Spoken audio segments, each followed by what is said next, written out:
Ari nga ho pala mga kalinggit, ang niluto ko din sa boarding house, ginisang pechay na may sardinas, simple pero masarap.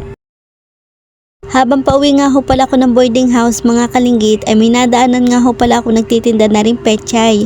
Bumili nga ho pala ako ng 2 tali ng pechay at 1 balot nga ho palang kamatis. Ari nga ho palang lulutuin ko ngayong hapunan, matagal-tagal din nga ho pala ako hindi nakakapagluto na rin, kaya naman ho na-miss ko magluto ho na rin. Mga bandang alas 5 na nga ho pala ng hapon, magsisimula na nga ho pala ako magluto na rin pechay. Ginahit ko nga lang ho pala ng medyo maliliit, ari nga ho pala ay panggisalaang. Pagkatapos, ginahit ko na nga rin ho pala rin sibuyas, ginahit ko nga lang ho pala ng pahaba at medyo manipis. Sinunod ko naman ho rin bawang, pinitpit ko nga lang ho pala yan para humabilis matanggal yung balat at ginahit ko lang ho na medyo maliliit. Pagkatapos, ari naman hong kamatis, ginahit ko nga lang ho pala ng pahaba at medyo manipis nga laan din yan. Kailangan nga ho pala mga kalinggit na maayos ang pagkakahugas natin din sa pechay nang mawala nga ho pala yung buha-buhangin din sa pechay.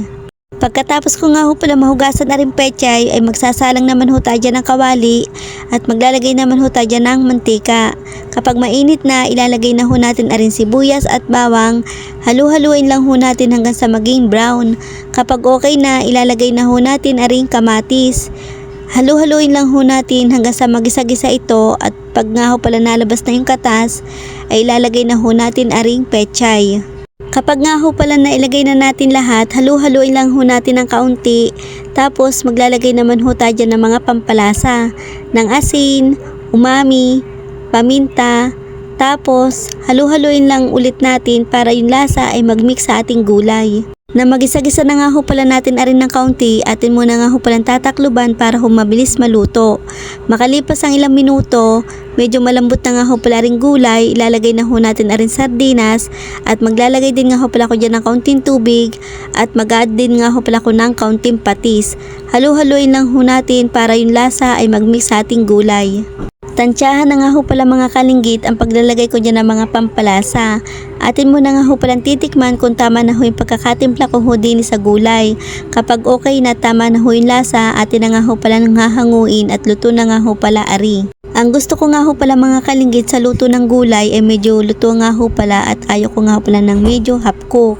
Depende naman ho sa inyo mga kalinggit kung gusto ho nyo ng half cook ay kayo naman ho ang magluluto at kayo rin naman ho ang kakain. Kahit nga ho pala mga kalinggit ay simple lang yung ulam namin din ay talaga namang mapaparami na naman ho ako ng kain. Tara mga kalinggit, kain ho tayo din Abi ano pa hong iniintay nyo dyan? Kumuha na ho kayo dyan ng bahaw at sumabay na ho kayong kumain din Busog na naman nga ho pala si kalinggit at yung kasama ko nga ho pala din sa boarding house ay nasarapan nga ho pala sa luto kong gulay. Bukas ulit, bye bye!